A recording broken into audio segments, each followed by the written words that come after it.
What would you do if one quiet night in your town, the roar of engines broke the silence, followed by fire, chaos, and a fight no one saw coming? If men you'd known for years vanished overnight, and strangers claimed the streets as their own? Maitland had always been peaceful, until the night loyalty turned into war. What began in whispers would end in smoke, blood, and silence, and nothing in this town would ever be the same again. I'm a retired undercover federal agent, and I infiltrated the Hells Angels. The last stand at Horseshoe Bend, the Gladiators' historic stronghold. For decades, the old clubhouse at Horseshoe Bend wasn't just a building, it was a symbol. To most people driving past it in Maitland, it looked like an unremarkable shed behind a chain-link fence. But to the Gladiators Motorcycle Club, it was sacred ground. Founded in the 1970s, the Gladiators were one of the earliest outlaw clubs in New South Wales. Long before the modern outlaw boom, before the flashy Harley convoys and social media bravado, this was their sanctuary. Inside those corrugated walls, generations of bikers gathered, fought, celebrated, and mourned. Every oil stain on the concrete floor told a story. Every patch on the wall marked a brother lost or imprisoned. The Gladiators had always been a regional crew, rough, disciplined, and proud of their roots. Unlike some of the newer clubs, they didn't chase media attention or urban glamour. Their presence in the Hunter region was quiet but unshakable. Local businesses knew them. Some feared them. However, in the tight-knit network of Maitland, they were an integral part of the local DNA. They sponsored community events, supported families when tragedy struck, and kept Okazingers from making trouble on their turf. By 2020, however, the national bikie landscape had shifted. The old codes of respect and territory were fading. Bigger clubs like the Hells Angels, Comancheros, and Bandidos were expanding aggressively, recruiting younger members and absorbing smaller crews. Gladiators, with their aging roster and traditional values, became an outlier, a reminder of an era when outlaw motorcycle clubs were brotherhoods, not business ventures. But their clubhouse in Maitland still carried immense symbolic power. It was one of the last original strongholds left untouched by mergers or takeovers.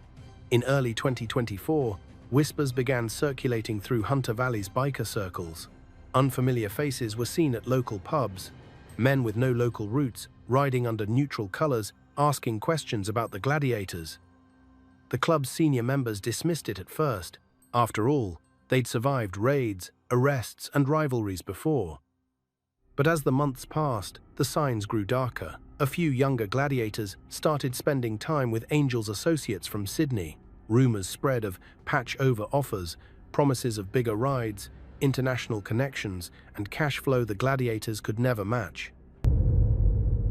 The Night of the Angels.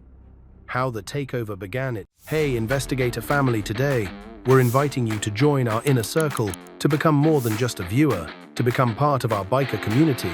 For years, we've brought you the cases others won't touch. Now it's time to take that connection to the next level. Introducing our channel membership program. For just $10 a month, join the Investigator family.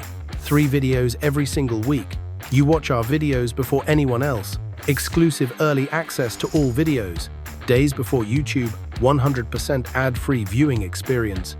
And there are videos that only you can watch. But that's just where it begins.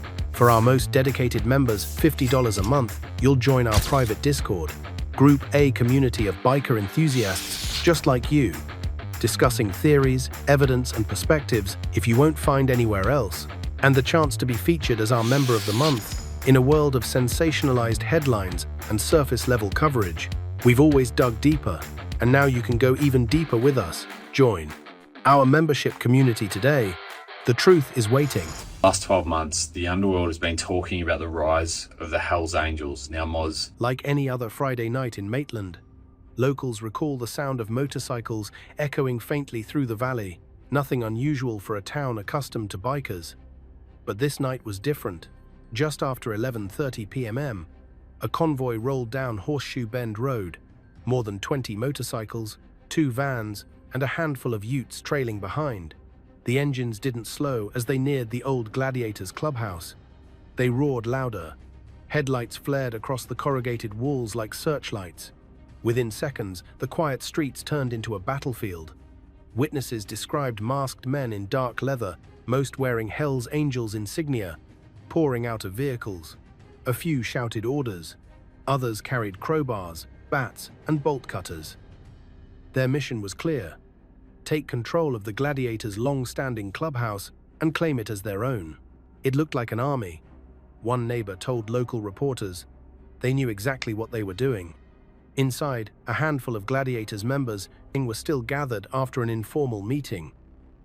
They heard the bikes before they saw the intruders. By the time they stepped outside, it was too late. The Angels had surrounded the property, shouts erupted, metal clanged. Someone tried to bar the doors from inside, but the front gate burst open moments later. The assault lasted less than 15 minutes. There were no gunshots, but the violence was unmistakable. Fists, boots, and clubs did the talking. One of the older Gladiators, known locally as Mick, was thrown against a wall and beaten before being dragged out to the curb. Another managed to escape through a side door and call for help. But by the time police received the first reports, the Angels had already hung their own banner across the clubhouse fence. Hell's Angels Hunter Crew. In the outlaw world, that was no small gesture. Taking another club's headquarters was a declaration of dominance, a symbolic coup meant to humiliate the defeated and warn others who might resist. For the Hell's Angels, establishing a foothold in the Hunter region had been a long-term goal.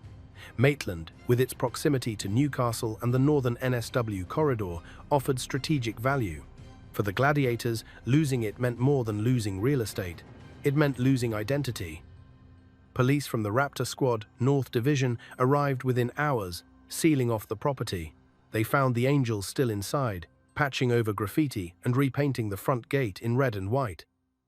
The operation appeared coordinated, almost military in its execution. Officers ordered everyone out, recording names and confiscating weapons. Nobody was formally arrested that night, but the message was clear: the era of quiet coexistence was over. The patch war, loyalties torn, and brothers divided. In the aftermath of that chaotic night, the Gladiators' world split down the middle. For the first time in their 50-year history, brothers turned against brothers. Some saw the writing on the wall. The Hell's Angels weren't just another club trying to muscle in. They were a global machine. With their resources, network, and reputation, aligning with them seemed like survival. Others saw it differently. To them, the Angels' arrival wasn't an opportunity. It was a violation of everything the Gladiators had stood for since the 70s. The Patch War, as insiders later called it, wasn't fought with bullets. It was fought with loyalty. Within days of the takeover, rumors spread of younger Gladiators meeting privately with Angels representatives in Newcastle and Sydney. The meetings weren't just social. They were recruitment sessions, subtle, calculated, and persuasive. The Angels promised protection, new bikes, cash flow from organized operations, and a chance to wear one of the most feared patches in the world. For some, that offer was impossible to resist. Years of dwindling membership and financial strain had taken their toll on the Gladiators. Their older members, men who had spent decades protecting the club's identity, were worn down by police pressure, legal fees, and internal stagnation. The Angels represented a new order. If the Gladiators couldn't beat them, perhaps they could join them. Senior members who had bled for the club saw the patch as a betrayal. "We built this from nothing," one longtime member reportedly told a local journalist under anonymity. "You don't just hand over your name because someone offers you a better jacket." For them, wearing the Gladiators patch was about legacy, not leverage. It was a way of life built on respect, territory, and a shared code that didn't bend easily, even under threat. As tensions grew, lines were drawn. Some members handed in their colors voluntarily, claiming they wanted out of the life altogether. Others disappeared quietly, cutting contact before anyone could question their loyalties. A small but fierce group stayed behind at Horseshoe Bend, determined to reclaim what they'd lost. They weren't just fighting for a clubhouse anymore. They were fighting for their history. Police intelligence reports at the time noted increased surveillance on both groups. Officers described the mood as volatile. Vehicles linked to known Gladiators were seen tailing suspected Angels affiliates. Anonymous threats circulated through encrypted apps. The atmosphere was thick with tension. No one trusted anyone. Then came the spark that reignited everything. Late one night, barely 2 weeks after the takeover, a car was seen accelerating toward the clubhouse gates. Moments later, it exploded in flames. Security cameras caught only a glimpse of the vehicle before it was engulfed. But police immediately suspected retaliation. The attack didn't claim any lives, but it sent a message louder than words. The Gladiators were not going quietly. The fire at Horseshoe Bend. Retaliation ignites the hunter. It was just past 2 a.m. when the explosion ripped through the quiet streets of Horseshoe Bend. Neighbors jolted awake to the sound of screeching tires and a deep metallic crash, followed by a burst of fire so bright it lit up the Maitland sky. Within seconds, flames tore through the front gate of the Gladiators' old clubhouse, the same gate the Hells Angels had claimed just days earlier. A car, later identified as stolen, had been rammed through the fence and set ablaze. Police arrived to find the vehicle completely consumed, its twisted shell still hissing as it cooled. The shed behind it had caught partially alight, and the smell of burnt fuel hung in the air. No one was injured, but investigators knew exactly what this was. Payback. The Gladiators had lost their ground, their name dragged through the mud of national headlines. But they hadn't lost their pride. The fire wasn't an accident. It was a signal, one that could be read from Newcastle to Sydney. Whoever had set that car ablaze was telling the Angels, "You may have taken the building, but you don't own us." Forensic teams sifted through the wreckage, while Raptor squad detectives canvassed the area for witnesses. CCTV footage from nearby shops showed 2 men on dirt bikes following the stolen vehicle minutes before the fire. Both wore dark hoodies, faces covered, and were gone before police even arrived. No arrests were made, but the timing left little doubt. It was a counterstrike, the kind that sends shockwaves through every outlaw club in the state. The fire brought something else, the full weight of the law. Within 8 hours, the NSW Police Raptor Squad North issued public safety orders banning both clubs from the Maitland property. Officers swarmed the site, cutting padlocks and hauling down makeshift banners. By dawn, the once iconic clubhouse was stripped bare again. Its graffiti painted over, its gates sealed. The ground where decades of brotherhood had stood was now marked by police tape. For residents of Maitland, the violence felt surreal. A town more used to weekend markets and football games had become the backdrop of an outlaw turf war.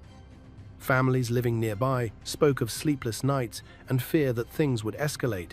"We just don't want anyone killed over it," one woman told the Newcastle Herald. "It's like watching a movie, but it's happening in our street."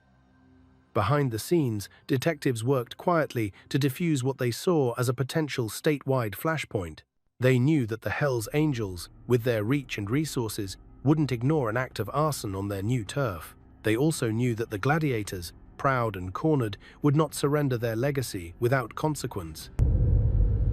Operation Raptor, the police strike back. When the first images of the burning car hit the evening news, the NSW Police Raptor Squad North didn't hesitate. Within hours, the Maitland clubhouse, once the Gladiators' sanctuary and now the contested Angels Hunter crew base, was swarming with officers in tactical gear. Their mission wasn't negotiation, it was containment. What had begun as a biker power grab was quickly spiraling into a public threat, and the state wasn't about to let another Sydney-style gang war spill into the Hunter Valley. Operation Raptor had been formed years earlier to cripple organized crime among outlaw motorcycle clubs. They were the nightmare of every patched member. Unpredictable, relentless, and legally armed with some of the broadest powers in Australian policing. When the Gladiators' Angels conflict erupted, Maitland became their new front line. Detective Superintendent Jason Weinstein, the head of Raptor North, made the squad's stance crystal clear in a press briefing. "No one owns Maitland. No one intimidates the hunter." His words were more than public relations. They were a warning. Over the next several days, Raptor launched a series of targeted operations across the region. Dozens of properties linked to both clubs were raided simultaneously at dawn. Firearms, methamphetamine caches, and a handful of illegally modified motorbikes were seized. Each visit was quick, calculated, and brutal in its efficiency. By the end of the week, both the Hells Angels and Gladiators had been formally banned from entering the Horseshoe Bend property. Police used the public safety order legislation, which allowed them to shut down clubhouses, restrict movement, and monitor members for up to 72 hours at a time. Even without formal charges, these orders hit hard. For clubs that relied on physical presence and unity, losing access to their home was crippling. But the raids weren't just about intimidation. They were intelligence gathering. Every confiscated phone, hard drive, and notebook was a potential goldmine of information. Raptor had learned from years of chasing Sydney's major clubs that the real power of an outlaw organization wasn't in its clubhouse. It was in its communication web.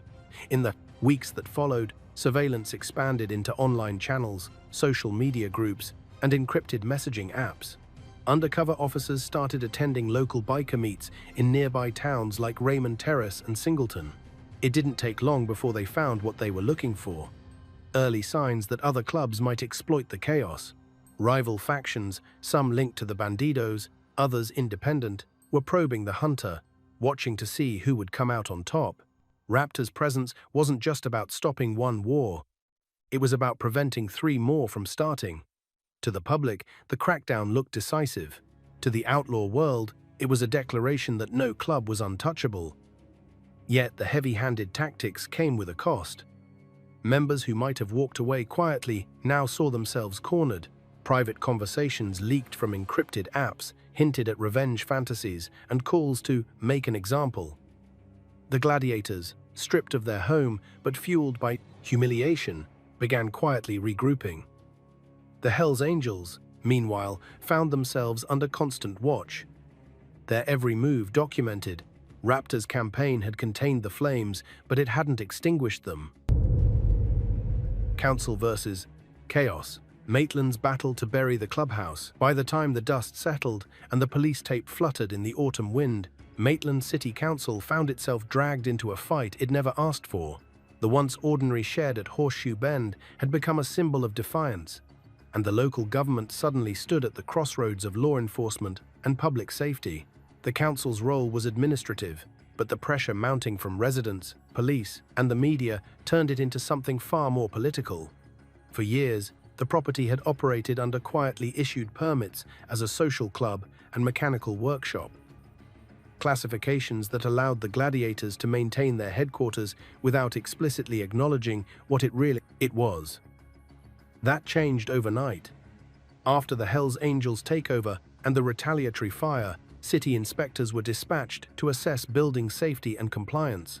What they found gave them the leverage they needed: unregistered modifications, code violations, and unapproved signage. Legally, they could shut it down, not because of the violence, but because the building itself didn't meet council standards. Within days, an official notice appeared on the fence: property under review, no entry permitted.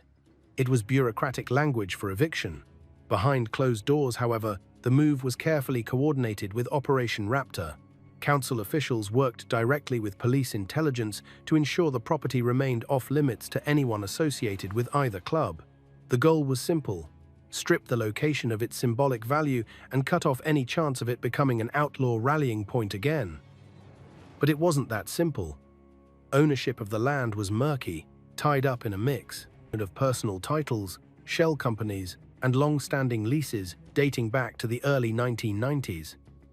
The Gladiators had always operated on handshake agreements and favors, not contracts. Now, that lack of paperwork worked against them. Lawyers representing the council began quietly pursuing forfeiture orders. The aim was to repossess the land under the Public Health and Nuisance Act, a rarely used maneuver that allowed councils to reclaim sites deemed persistent risks to public safety. For the people of Maitland, the change was tangible. Where once the steady rumble of Harley engines echoed down the riverfront, there was now silence. Locals watched as council trucks hauled away debris, fencing off the site completely. Some residents cheered. Others worried it would just push the problem somewhere else. "It's not about a building," one shop owner said. "It's about control. You shut them out here, they'll just move up the road." Council members debated long into the night about the precedent they were setting. Was it fair to treat one piece of land like a war zone because of who used to own it? Could a city council really dismantle decades of outlaw identity with zoning laws and building codes? Still, the decision stood. By May 2024, the Horseshoe Bend Clubhouse was officially listed as a restricted site. Any gathering linked to motorcycle clubs within its perimeter could trigger an immediate police response. The victory was administrative, but it was also symbolic. For the first time in half a century, neither the Gladiators nor the Hells Angels controlled the land that had defined their legacy. It now belonged to the state, guarded by regulations and reinforced steel barriers. Yet, as council workers welded the final lock on the gate, one officer watching from the sidewalk muttered to a colleague, "You can fence off the place, mate, but you can't fence off the history." Hunter Crew Rising, the Angels expansion. Know why it is that every time you hear about the Hells Angels, it seems to be on something negative. Strategy for the Hells Angels. Maitland wasn't just a territorial grab. It was part of a bigger chessboard. The takeover at Horseshoe Bend was intended to plant a new flag in the Hunter region, a foothold between Sydney's northern outskirts and the resource-rich corridor stretching to Newcastle. The Angels called it the Hunter Crew, a newly formed faction designed to extend the club's influence beyond traditional borders. The name alone sent shockwaves through the Australian biker scene. It wasn't subtle, it was a declaration. To outsiders, the Angels' Hunter Crew looked like a spontaneous rebellion. But to anyone familiar with outlaw strategy, it was classic Hells Angels playbook. Step 1. Identify a smaller, regionally entrenched club with a stronghold. Step 2. Move in through recruitment or intimidation. Step 3. Rebrand the site and establish a presence. Maitland checked every box. A loyal but aging club, a property with historical weight, and a region with growing black market activity. Police sources later confirmed the operation had been months in the making. Encrypted chatter intercepted before the takeover referenced Hunter rollout and clubhouse clearance. The Angels didn't ride into Maitland blind. They had already mapped the networks, the alliances, even the weak points in the Gladiators' ranks. The raid wasn't a reckless act of aggression, it was a calculated power shift. Within days of the takeover, fresh recruits began surfacing. Men in their 20s and 30s, previously independent riders or members of smaller Hunter Valley crews, were suddenly appearing at bars and mechanics, wearing red and white hints on their gear. The Maitland fire and subsequent police raids brought instant heat. Dozens of Hunter Crew prospects found themselves under surveillance, pulled over on highways, their bikes inspected and impounded for the smallest infractions. The Raptor squad's zero-tolerance approach meant no one in a patch could ride without being shadowed. What was meant to be a regional victory was rapidly turning into a public spectacle. Internally, the Angels tried to spin the narrative. Word spread that Maitland was just a temporary setback, that the club was building elsewhere. Some members boasted that they'd secured safe houses in nearby towns like Curry and Thornton. Police intelligence later confirmed several short-term properties were being rented under false names, believed to be staging points for regrouping. Yet cracks were already forming. The Hunter Crew lacked the cohesion of established chapters. Some recruits were eager, reckless, and untested. Others were ex-gladiators, still conflicted about their sudden change of allegiance. Without the solid backbone of the older Sydney or Melbourne charters, the new faction felt unstable, ambitious but volatile. In outlaw culture, perception is everything. The Angels wanted the Hunter Crew to symbolize growth, but to rival clubs and law enforcement alike, it looked like overreach. The Gladiators' resistance, the arson, the media frenzy, none of it aligned with the club's reputation for control and precision. In the underworld grapevine, whispers began that the takeover had backfired. Still, the Angels weren't ready to retreat. For them, Maitland was more than territory, it was a statement of intent. Losing the Hunter Crew would mean admitting defeat. And for a club that built its global image on domination and mystique, that was unthinkable. The Gladiators strike back, reclaiming the colors. For weeks after the police shut down the Horseshoe Bend clubhouse, The Gladiators seemed finished. Their name had been buried under headlines of defeat, their property sealed off, and their members scattered across the Hunter Valley. To the public, they were ghosts, outlaw relics crushed by the modern machinery of the Hells Angels and the NSW Raptor squad. But underground, something was stirring. The Gladiators weren't dead, they were waiting. Unlike the Angels, the Gladiators never built their identity around size or spectacle. They were men of the backroads, mechanics, veterans, and blue-collar riders who valued loyalty over fame. They didn't post their colors online or brag about their operations. Their strength had always been quiet endurance, and now that silence worked in their favor. While the Angels flaunted their Hunter Crew label, the Gladiators began rebuilding in shadows. One man, one meeting, one machine at a time. Their first move was symbolic. Within a month of losing the Maitland clubhouse, fresh graffiti began appearing across town. Glads Forever, scrawled in black. Marker under bridges, behind warehouses, and on old road signs near Horseshoe Bend. Locals thought it was kids tagging, but investigators recognized the markings immediately. It was a signal to members still loyal to the original patch. "We're still here." From there, the rebuilding accelerated. Small gatherings began popping up in rural sheds across Lawn and Rutherford. Men drinking, wrenching bikes, and talking about the old code. Police surveillance noted a spike in registered Harley-Davidsons linked to known Gladiator associates being serviced in the same workshops. The old network was stitching itself back together. Behind the scenes, the club's senior members reached out to allies across regional NSW. The Gladiators had always maintained quiet friendships with independent riders and smaller country clubs, the kind that avoided politics but owed favors. Those favors were now being called in. When police stopped a suspected Gladiator on the highway outside Singleton, they found a fresh leather cut in his bag, embroidered with the club's skull and sword emblem. It wasn't nostalgia, it was a resurgence. The real turning point came when a leaked video began circulating online. A short, shaky clip showing a group of men burning a red and white rag in a drum fire while chanting, "Glads don't bow." The faces were blurred, but the message was crystal clear. The Hells Angels Hunter Crew might have taken the building, but they hadn't taken the Brotherhood. Police quickly connected the dots. In response, Raptor Squad executed a series of raids across the Hunter and Mid-North Coast regions, hoping to crush the rebirth before it gained traction. But every time they shut down a shed, another one opened 2 towns away. The Gladiators' strength lay in their decentralization. No single clubhouse, no clear leader, no fixed address. The structure that once made them vulnerable now made them nearly impossible to eliminate. Within the outlaw network, whispers began spreading again. The Angels' grip on the Hunter Crew was slipping. Their recruits, facing relentless police attention and community hostility, began drifting away. Meanwhile, the Gladiators were gaining something more powerful than numbers. They were gaining sympathy. Among older bikers and residents, they were seen as the originals, the ones defending their turf against outsiders. By winter 2024, new patches appeared across the Hunter. At first, they were worn quietly, under jackets, half covered.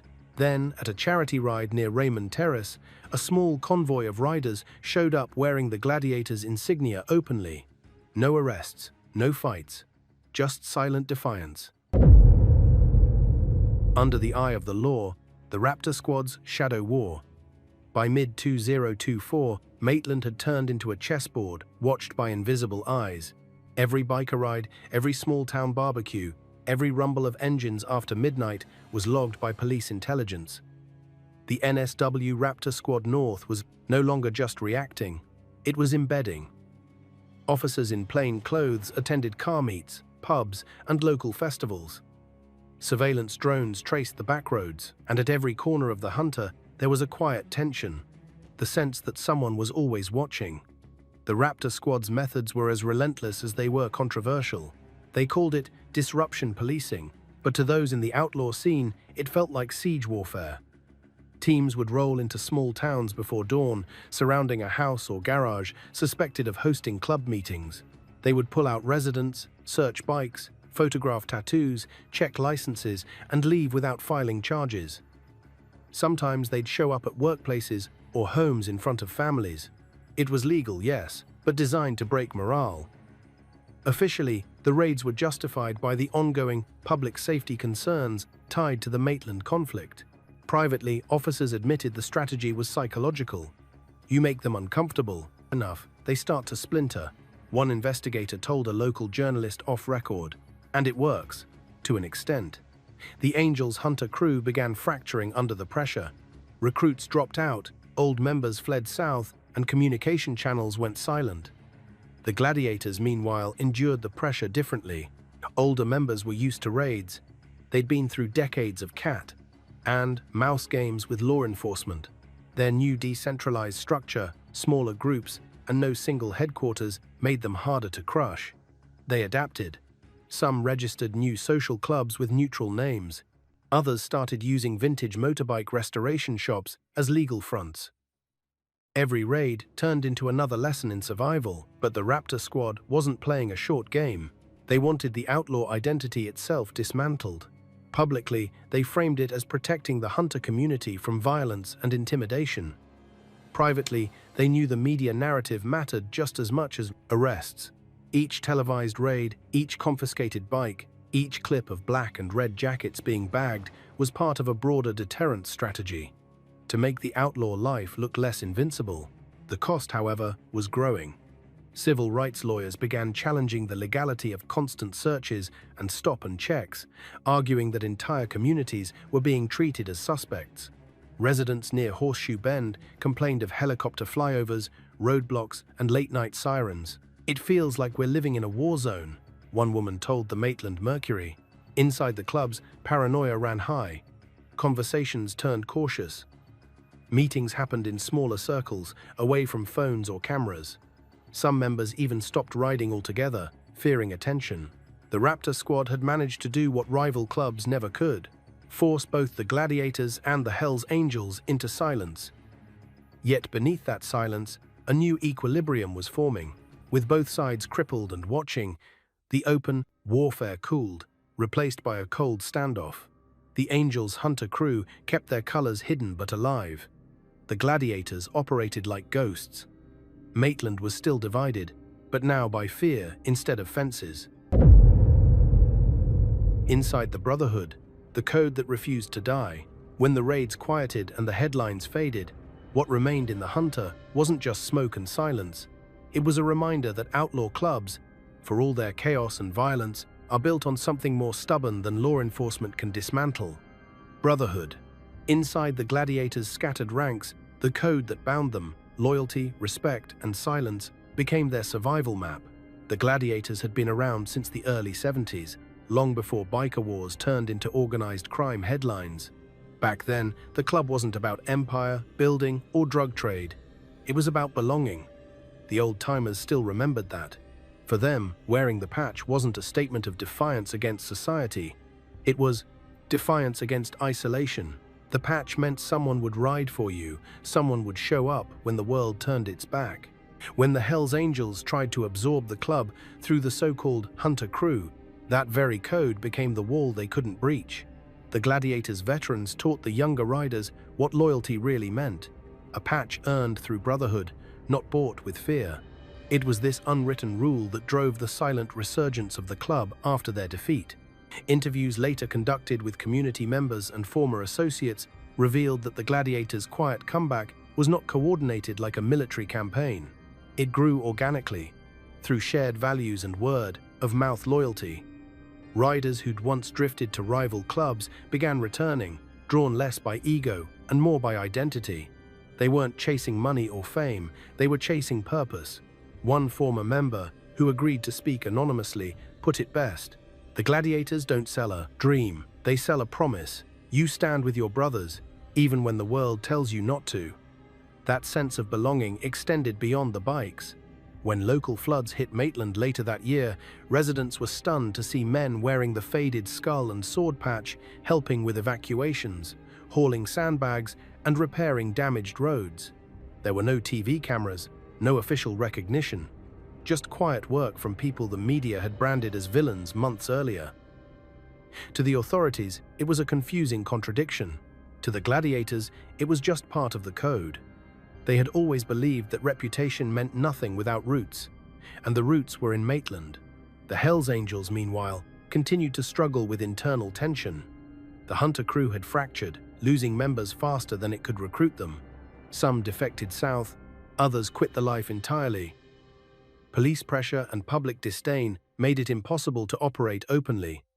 The crew's collapse wasn't marked by a showdown, but by a slow, quiet unraveling. As the Angels faded, the Gladiators endured. Their resurgence wasn't about reclaiming territory or power, it was about restoring identity. They went back to what they knew best: small rides, tight circles, and an unspoken oath that the world outside could never understand. That's what the Hells Angels underestimated. You can seize a building, torch a gate, even steal a name. But you can't kill a brotherhood built on decades of shared blood, scars, and silence. And so, as night settled again over Horseshoe Bend, the roads were once more alive, with the faint rumble of Harley engines, not in open defiance, but as a quiet promise. The Gladiators had survived the fire. The fall of the Hunter crew, cracks in the empire. The Hells Angels had come into Maitland with swagger, a global brand, deep pockets, and a reputation for steamrolling rivals. But less than 6 months after their bold move, the Hunter crew project was collapsing under its own weight. What began as an audacious takeover had turned into a case study in overreach. Inside biker circles, the whispers grew cruel. The Angels had taken the ground, but lost the game. The first sign of weakness came quietly. Police patrols that once shadowed the Angels daily began noticing fewer and fewer of their bikes around town. The famous red and white patches that had brazenly flown outside bars in May were gone by July. Locals reported seeing them replaced with plain leathers or no colors at all, a sign of retreat in the outlaw world. To ride clean meant only one thing: the crew was fractured, trying to go invisible. Behind the scenes, the cracks ran deeper. Internal disputes flared between Sydney leadership and local Hunter recruits over money, strategy, and police heat. Some of the younger prospects felt they'd been thrown into a war they didn't understand. "They promised us a chapter," one ex-prospect later told an undercover journalist, but it was chaos. Every week, someone was getting raided, pulled over, or scared off.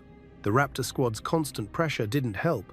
Officers made it nearly impossible for the Hunter crew to operate. Every event was shut down before it began. Every new clubhouse rental was exposed within days. Even simple pub meetups turned into police checkpoints.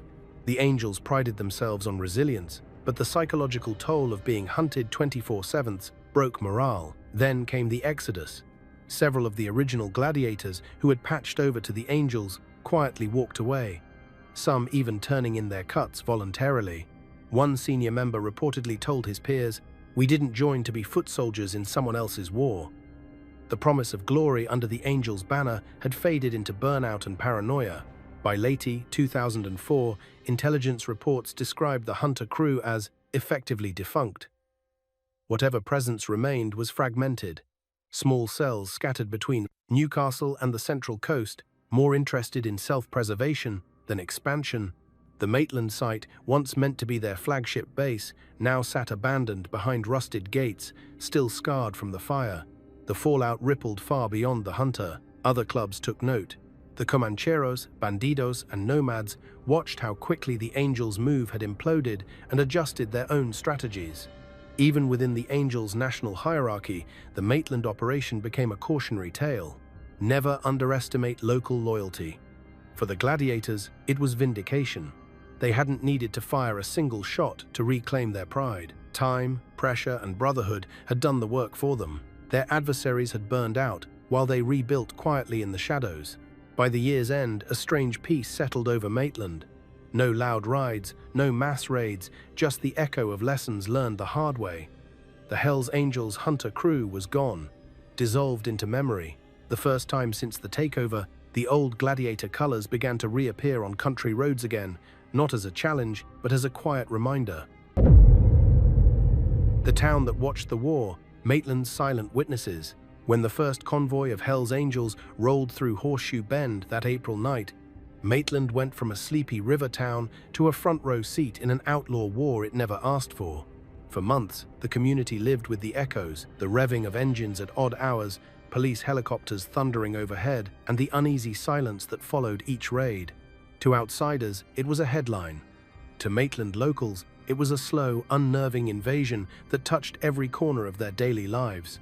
Families who had lived near the old Gladiators clubhouse for generations suddenly found themselves locking doors they'd never locked before. Mothers kept their children from cycling near the river road, and old neighbors whispered about who might be with them and who might not. It was strange, recalled one Horseshoe Bend resident. We didn't see fights. We saw shadows, people standing by their bikes in the dark, just watching, like everyone was waiting for something to happen. When the car exploded at the clubhouse gate, fear turned to anger. Local radio stations lit up with callers demanding that police get rid of them all. The Maitland Council began receiving daily complaints, not just about safety, but about reputation. "We're not that kind of town," one councillor told the Newcastle Herald. "We're farmers, teachers, workers, not a war zone." The irony was that many locals had quietly coexisted with the Gladiators for decades. They weren't saints, but they weren't strangers either. The older generation remembered them sponsoring charity rides and funerals, helping stranded motorists, or simply keeping order in places police rarely patrolled. "You didn't mess with them," one cafe owner said. But they weren't villains. They were part of Maitland. That sense of familiarity made the Angels' arrival feel like a foreign invasion. The red and white patches weren't local. They were imported, corporate, global. Where the Gladiators represented the town's rugged, blue-collar heart, the Angels were outsiders chasing dominance. Even residents who'd never liked bikers found themselves sympathizing with the locals who'd been ousted from their own clubhouse. Police presence soon turned the entire neighborhood into an open-air checkpoint. Patrol cars idled near every corner. Raptor squad, vans stationed outside pubs, deterred not just bikers, but ordinary patrons. It got to where you couldn't even grab a beer without seeing flashing lights, one bartender recalled. It killed the nightlife. Local businesses suffered too. Mechanics and tattoo parlors known to serve riders found themselves under scrutiny. Landlords refused to lease properties to anyone with a Harley. What started as a criminal investigation slowly bled into economic discrimination. The biker stigma became everyone's burden, and yet, through the tension, something unexpected grew: solidarity.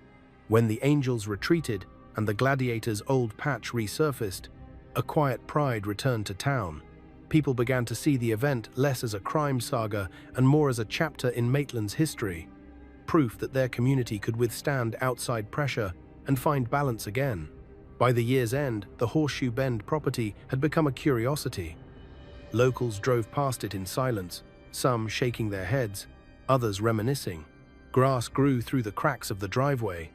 The fence sagged, and a small graffiti tag on the back wall read simply, "Still ours." It wasn't signed, but everyone knew what it meant. The town had watched the war. It had survived the noise, the fear, and the fire. And while the clubs came and went, Maitland remained, scarred, cautious, but unbroken. The media circus, turning brotherhood into headlines. When the dust began to settle in Maitland, the war over the clubhouse found a new battleground: the media. What had started as a covert power struggle between the Gladiators and the Hells Angels quickly became a national fascination. Headlines screamed about bikie wars and Hunter Valley turf wars, plastering images of leather vests, burning cars, and masked men across every screen. But behind those stories, much of the truth was distorted, simplified, or lost entirely. In Sydney newsrooms, the narrative was irresistible. Two outlaw motorcycle gangs locked in a violent struggle for dominance in regional Australia. It had all the elements of a thriller: loyalty, betrayal, power, and fire. But reporters often ignored the quieter, more human parts of the story. The families who lived beside the chaos, the old gladiators who still volunteered in the community, the officers who worked 70-hour weeks to keep things from spiraling out of control. Every outlet wanted an angle. Some framed the gladiators as victims of an external invasion, old-school bikers defending their heritage from a global brand. Others painted both sides with the same brush: violent criminals fighting over territory, indistinguishable from one another. The truth, as always, was buried somewhere in between. The most sensational images came from drone footage of the burnt-out clubhouse, replayed on loop on evening news broadcasts. Anchors called it the heart of a criminal empire, even though police reports showed the Gladiators' operations were largely symbolic by that point. What the footage didn't show was the empty beer bottles on the ground, the decades-old trophies inside, or the hand-painted banner that once read "Brothers Before All." Those things didn't fit the story. Social media made it worse. TikTok clips with dramatic music turned the takeover into digital theater. Users posted conspiracies claiming international Hells Angels. Leaders had ordered the assault. Others speculated the fire was an inside job, staged by one side to draw attention or sympathy. In online forums, armchair analysts debated strategy like it was a sport, completely detached from the fear that gripped the real people of Maitland. For the clubs, the coverage was both a weapon and a curse. The Hells Angels, who had built a global image on notoriety, used the exposure to project power, proof that even in failure, their name commanded headlines. The Gladiators, on the other hand, hated the attention. Their members had never been interested in fame, and now every photo of the Horseshoe Bend ruins felt like a violation. One senior member reportedly told a journalist over the phone, "They're telling our story like it's a movie." But to us, it was a funeral. Law enforcement used the media storm to their advantage. Each press release emphasized progress, painting the Raptor squad as a relentless guardian of order. Images of confiscated bikes and arrested men circulated online like trophies, reinforcing the state's control narrative. Public support swelled, but so did distrust among the outlaw world, which saw every headline as propaganda. Months later, when the cameras left and the news cycle moved on, the locals were the ones left with the aftermath. The stigma of living in a bikey town, the lingering suspicion that someone might come back, and yet, in that silence, the people of Maitland reclaimed their own narrative. Small community Facebook pages began posting memories of the old days, of the Gladiators' charity rides, of the sound of engines echoing through the valley at sunset. It wasn't nostalgia for crime. It was a way of reminding themselves that behind every headline, there had been humans, flawed, loyal, stubborn humans fighting for their version of respect. The media had told the story of a war. Maitland remembered the story of a home. Smoke and silence. What remains after the war? By the war time, the last police checkpoints were removed and the Horseshoe Bend property fell silent again.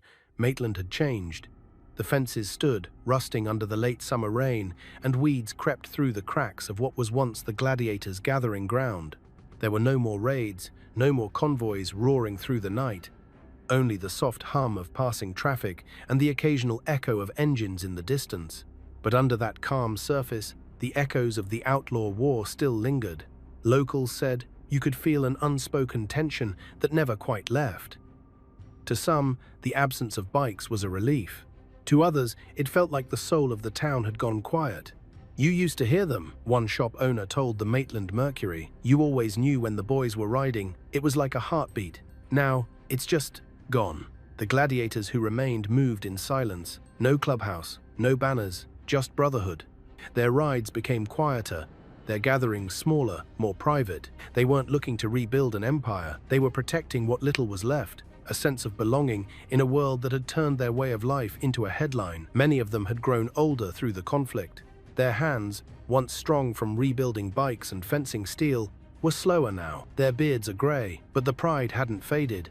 They still met on weekends, still rode the same back roads along the Hunter River. Their patches were worn beneath jackets, not hidden in shame, but shielded from curiosity. In that discretion was defiance. Across town, the old Hells Angels recruits had either disappeared or drifted to other charters.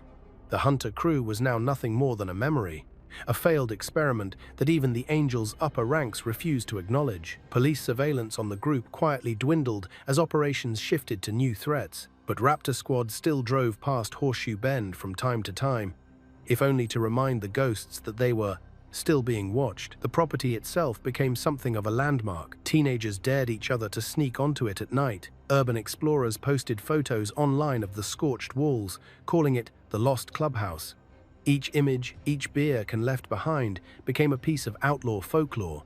The site that once fueled violence was now just a relic, a scar on the town's landscape. And yet, those who lived through the war knew better. The fire, the raids, the noise, they hadn't destroyed anything permanent. They had only buried it. Beneath Maitland's quiet streets, the outlaw current still pulsed, older, slower, but alive. One evening, months after the last of the media had left, a small group of riders was spotted heading down the river road. No patches, no fanfare, just a few men in dark jackets, riding together in perfect formation. They didn't stop at the old clubhouse, but as they passed it, one raised a hand, a silent salute to what had been. It lasted only a second, but to those watching from nearby porches, it said everything. The war had ended, but the Brotherhood hadn't. Legacy of the Bend, the war that rewrote the code. In the years after the Horseshoe Bend Showdown, the dust finally settled, but the legacy of what happened there refused to fade. The Maitland power struggle wasn't just a clash between two outlaw clubs, it was a moment that rewrote the rules of the Australian biker world. For decades, the hierarchy had been simple. The biggest clubs ruled through fear, the smaller ones survived through respect. The failed Hells Angels takeover shattered that logic. Every major club in the country took note. The message was clear: loyalty could still outlast power. What the Hells Angels hadn't understood was that the Gladiators' bond wasn't built on fear or ambition. You could seize their clubhouse, even burn their gates, but you couldn't rewrite their code. That realization sent a ripple through every chapter, from Brisbane to Adelaide. Smaller, older clubs began holding tighter to their traditions. Local pride became resistance. Brotherhood became rebellion. For Maitland, that legacy was more personal. The town that once woke to the roar of engines now carried a quiet reverence for what those years had meant. The bikers who remained were fewer, grayer, and quieter. But when they rode, people noticed, not out of fear, but memory. Some locals still waved when they passed, others just nodded in respect. The war had ended, but the lines between myth and truth had blurred forever. The Horseshoe Bend property remained sealed for a long time, reclaimed by council order and left to decay. Grass grew waist-high around the perimeter, and graffiti covered the walls. The words "still standing" were painted across the back in black spray paint, untouched by cleanup crews. No one claimed it, but everyone knew who had written it. It wasn't a taunt. It was a memorial. Journalists still tried to revisit the story in documentaries and podcasts, interviewing former members and police officers who had lived through the conflict. Some called it Australia's quietest war, others called it the takeover that failed. But to the men who'd worn the Gladiators patch, those labels missed the point. For them, it was never about victory. It was about survival, about proving that brotherhood could still mean something in a world that treated loyalty as currency. In those interviews, one retired gladiator said something that stuck with listeners. "We lost the building, yeah, but we never lost each other. They can take your land, your bike, your name, but not the ride. The ride never dies."